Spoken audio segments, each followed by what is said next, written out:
Hey guys, this is Grant, and I just wanted to do a short video discussing what we'll be doing this Sunday and why.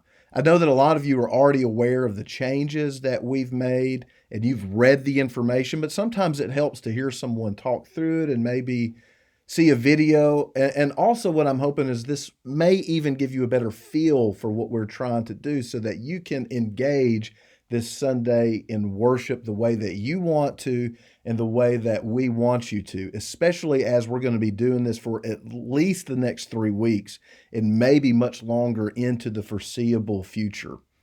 So, what I want to do is just kind of give an outline of what we're going to do. And the first thing, even before I get into that I want to address is just the fact that something that we all know and that we talk about is how we recognize that this building does not make us the church.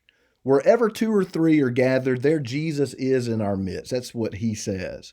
So, this Sunday, the first thing we want to say is that just because you're at home doesn't make your worship experience any less authentic. As a matter of fact, being at home may allow you to even worship on a level that you haven't worshiped in a while, to bring more passion to your worship than you've brought in a long time, especially if you're someone that's worried about your voice. Everybody at home knows what you sound like, so you don't have anything to worry about. There's no surprises there.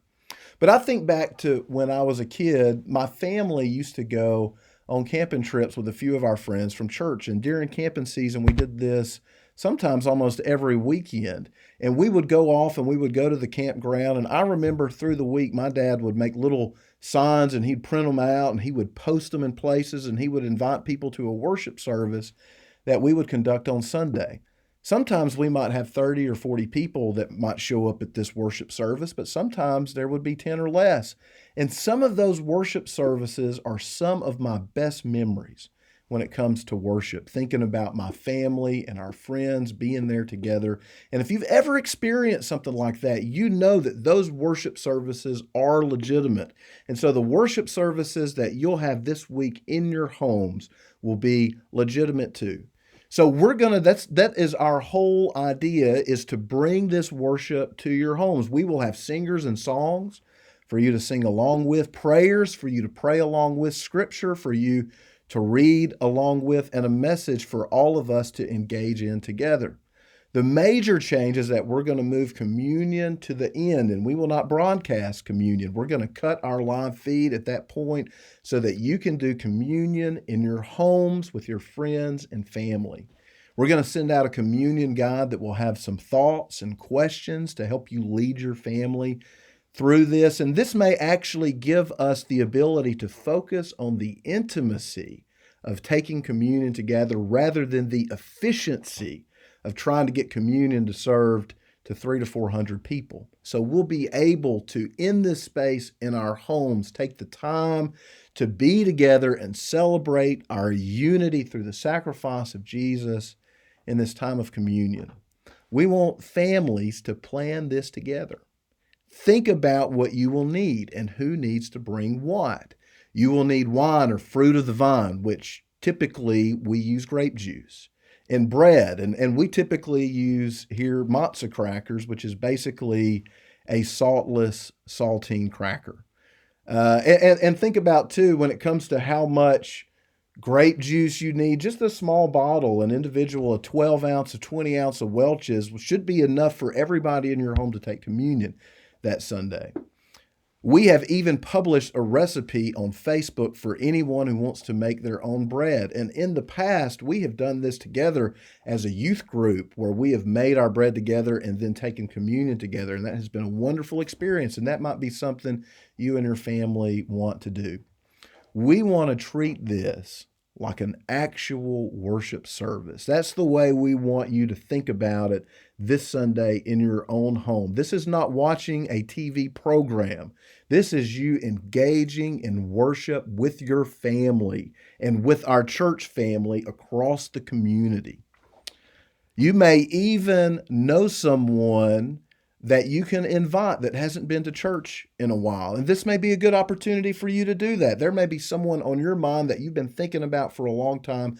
It may be easier to get them into your home than it would be to get them to come into the church for the first time in a long time. This is a great opportunity We envision families doing this together with children, parents, grandparents, extended family, neighbors, and friends. You may even want to plan a meal afterward that you can all eat together after you worship together.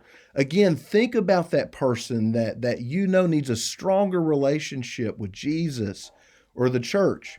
Now, we do want you to follow the guidelines that have been put out on a federal and a state level according to the CDC and keep your group at 10 or under. But in that 10, include someone that you would like to invite that you know needs a stronger relationship with God. This is where we want you guys to come together as a family. Think about who has the best space for this.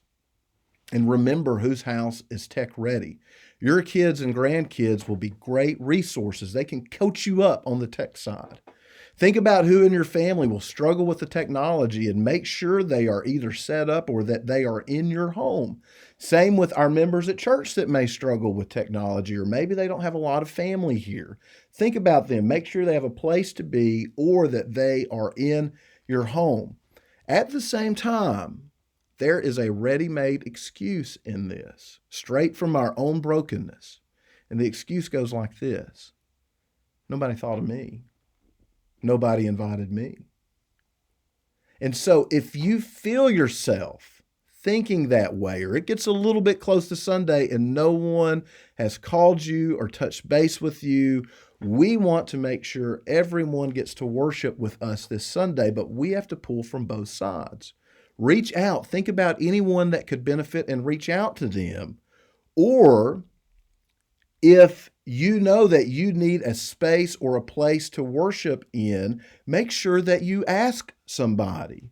If you know you need that space, if you know that you need help with the technology, reach out to us, email us, or send us a message through Messenger, and we'll make sure that you find a home or get the technology set up in your home. Don't let that become an excuse, that ready-made reason to have your feelings hurt. Don't let it slip through.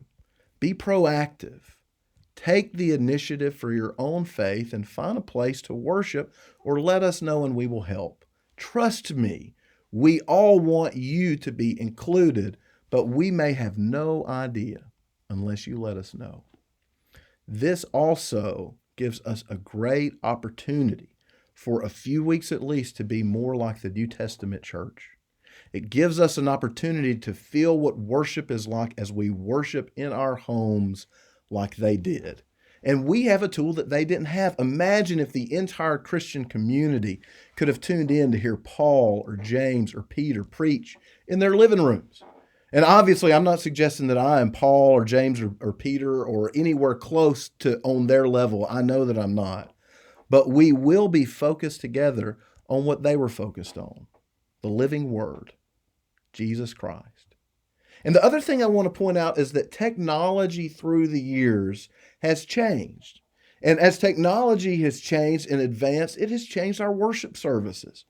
The first bound books were invented by Christians. Before that, all they had was scrolls. When the Roman Empire became Christian, Christians moved from their homes and began worshiping in what was formerly pagan temples. Those temples were converted into churches. We took advantage of the printing press, so each Christian could have a Bible. We took advantage of 4-part harmony so that we could sing in harmony. We have taken advantage of centralized heating and air. And if you don't believe that, just try to adjust it one Sunday and you'll find out how important that is to us. We use PA and more modern sound systems so that people can hear us project and they can hear the sermons better and they can hear our worship singers and our worship leaders better. We use PowerPoint to help sing and read scripture together. We use the internet and social media to communicate. Our worship and church family life have been changed and improved by technology through the centuries. This is an opportunity to baptize this technology, this social media, which gets blamed, and maybe rightly so, for a lot of harm that is done in the world. But this gives us an opportunity to harness it as an engine to teach the gospel.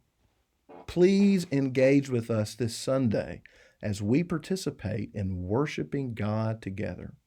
God has given all of us a great opportunity. God has given you a great opportunity, and you may be able to change someone's life. Let's make the most out of it. God bless.